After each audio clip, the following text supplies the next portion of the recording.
We're going to start off today with a heavy topic, but it's a good one that everybody needs to talk about. Or, not everybody needs to talk about it. Needs to understand. So if you like understanding stuff, please subscribe. And you know all that cool stuff, right? Anyway, listen, this is a tragic story. This is in the Washington Post. So I don't know if the Washington Post is the tragic part or the actual story.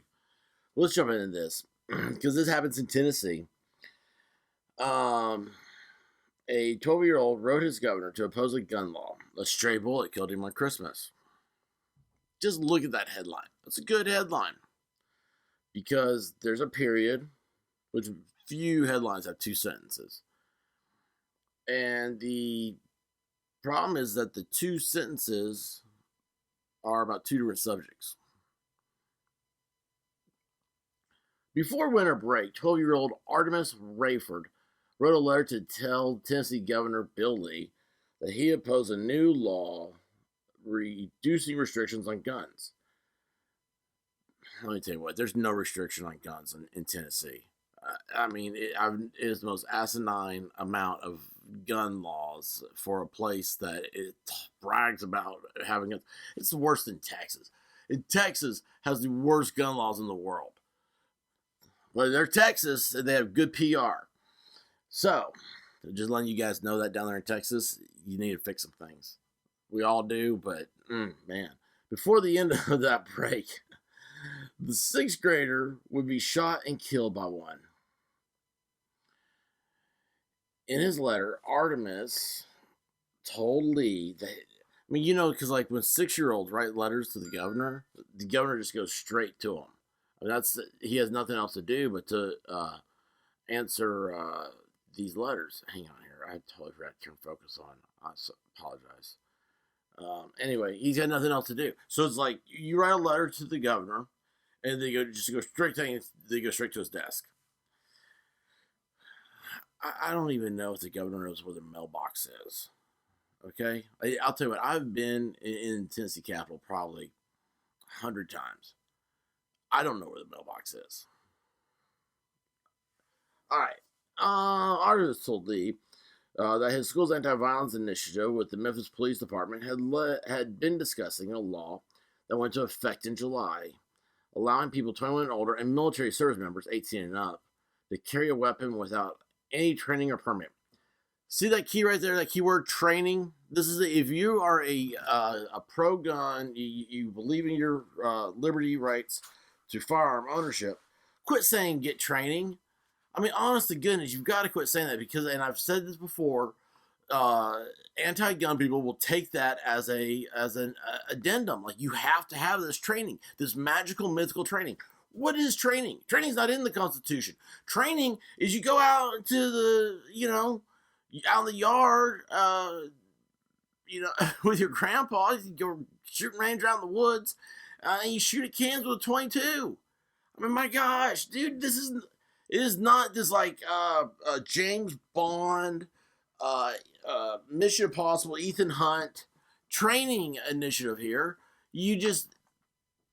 It's a freedom. I know it's very difficult for people to understand, but that's why firearms are scary and not everybody should have them.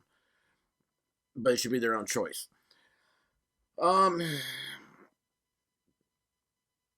He introduced himself as a student at Sherwood Middle School before writing his thoughts on election. It's my opinion that the new law will be bad and that people will be murdered. Laws don't murder people. Laws don't set up things to murder people. Only people murder people. And this goes back to, if it's not a common law based law, it's not going to be a good law. And that just goes back to that. It just makes me think about all these other issues with things. And it's just like, you have, as a society, murdering people is not what you do. But if you think we live in a society where having a tool creates you as a criminal, then what tool makes a criminal? How do you know that a tool that hasn't been invented yet won't make everybody criminals? It's immature thinking. Early Christmas morning, it was 2:38 a.m. I looked up the extra details here. I've not read the Washington Post article, but I looked up Artemis's name and the police report and stuff. He was shot and killed by a stray bullet that came from outside the Memphis home he shared with his mother and 6-year-old sister. When Artemis's teachers found out about his death, that's funny because I read that he had an older sister. But anyway, found out about his death. One of them sent his mother a photo of the letter that he addressed to Lee. Hey, your son just got murdered violently on Christmas in his bed. Here's the letter that he wrote talking about guns to the governor. What in the heck does that have to do with anything? Golly. So the mom didn't even know he wrote a letter. So teachers have your kids writing letters, political letters, in class? Is that what's happening now? So it's like when you get done with your juice box, you have to write letters to members of Congress for your teacher to support her initiatives? I mean, I'm sorry, but a 6th grader we have in this country, you're not old enough to vote till you're 18 because your mind can't wrap around sort of things like that. We have a history of restricting voting rights. The voting right is not even a correct term. I like starting my days off angry. When Artemis' teacher, okay, yeah. When grandmother Joyce read the letter and was pinched by the irony, Newsom said she hoped the governor would see the letter on local news. Just imagine the governor sitting around in his underwear watching the local news of all the major networks.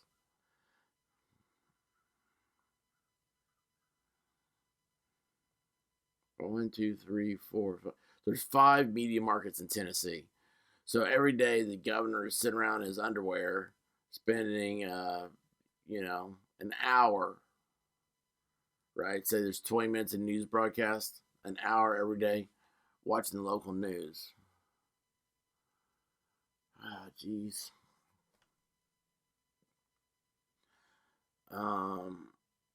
She said she wants Artemis's letter to bring more attention to gun laws, but she doubts that it will. The governor hasn't reached out. Oh, jeez. That's why it's only going to be thrown up under the rug. Memphis had a record 346 homicides in 2021. Oh, wow. Tennessee's a dangerous state. 1,000 people got murdered in Tennessee in 2021. Did the governor go to all 1,000 funerals? No, you wouldn't have time to. I mean, my gosh, this is not Santa Claus. This is what a runaway media has created, that your political leaders are supposed to be, they're replacing God with them. That's the whole key to it. It's like some sort of like wishful genie that they create. They create this idea that God is fake because he's a wish granter. That's what they think God is. The relationship with the Lord, They don't even understand why I said the Lord there. I mean, specifically, it's a historical term. Lord of the Manor. All right, let's just take everything back to its basics here, because you can't. The media is so senseless. They're so. Where do they get their marching orders from? What Kool-Aid are they drinking? What leadership do they worship to? Where is the pig that they suckle up to?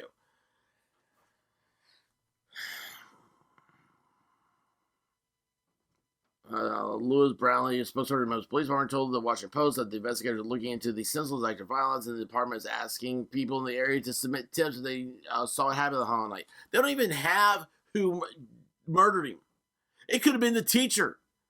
It could have been the teacher. Her big plan is she gets the letter written, she does a drive-by on this house, and then she sends a letter to the parents to get them upset. Who knows? I mean, this is how stupid stuff is. You don't have facts. There's a seed of doubt there, and it's absolutely asinine to do anything. And the thing that upsets me about it is this is an attack on liberty as a whole. The Second Amendment is such a barometer for the rest of the Constitution.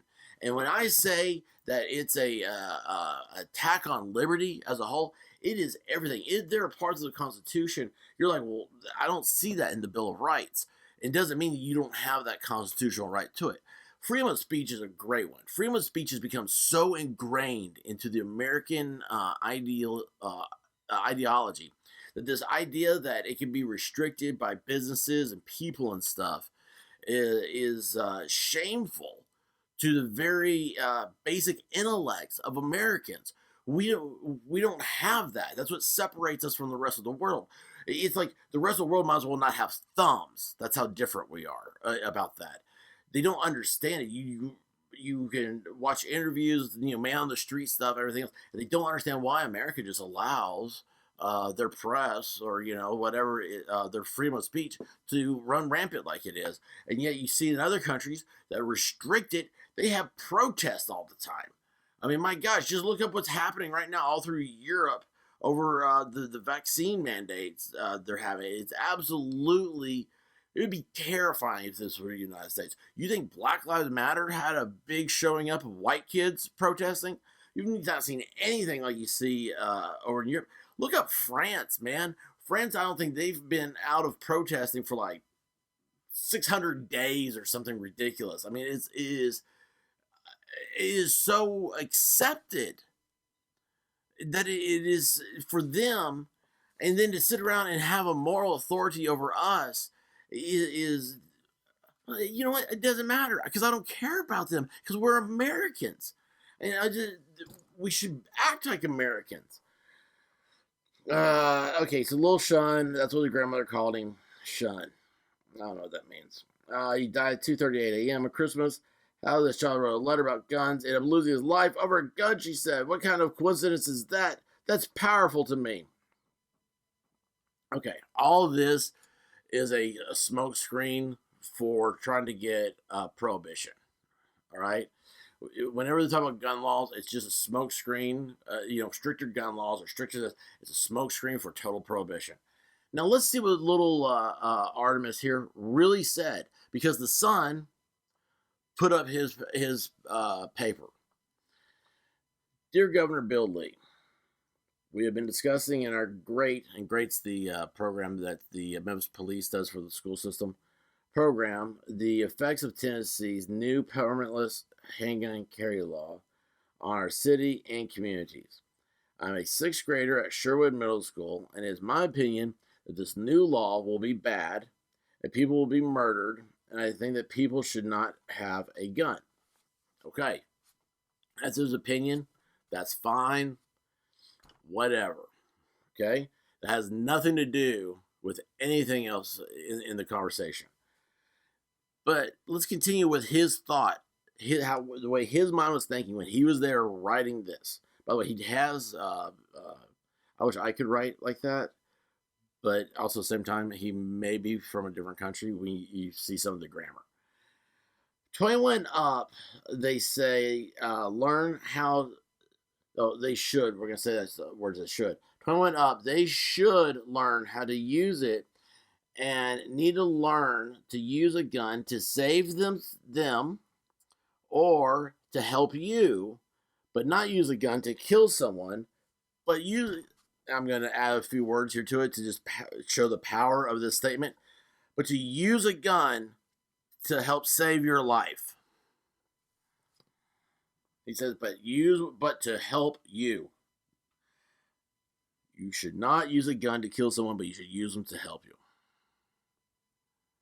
That's what we've all been saying. That's what everybody with a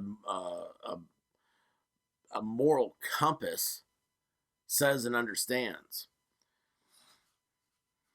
I mean, never mind. Next paragraph. Some of these maybe people get a gun to kill people. So that is why 21 and up should not have a gun. So they should learn how to use a gun to help you. I'm sorry. I was trying to figure that out. From Artemis. I like the way he ends that. From Artemis. That's cool. It's like from expert. So Artemis, he's in the 6th grade, and he understands that guns save lives. Okay? There's always going to be screwed up crackhead out there, whether he's got a gun, whether he's got a crossbow, a flaming axe, fist of fury. Who knows what he has? Firearm is a very effective way to equalize people. And the saying is true 200 years ago, and it's true today. God made man, Sam Colt made him equal. That's it. If you like my content, subscribe. Don't ever let anybody take your liberties away. And I mean that from everything. From speech, religion, association, all the way down to property rights. People died for that stuff. Anyway, that's my high horse. I'm going to get off of it now. Go give me a biscuit. Love y'all. Till next time, be good to each other. Peace.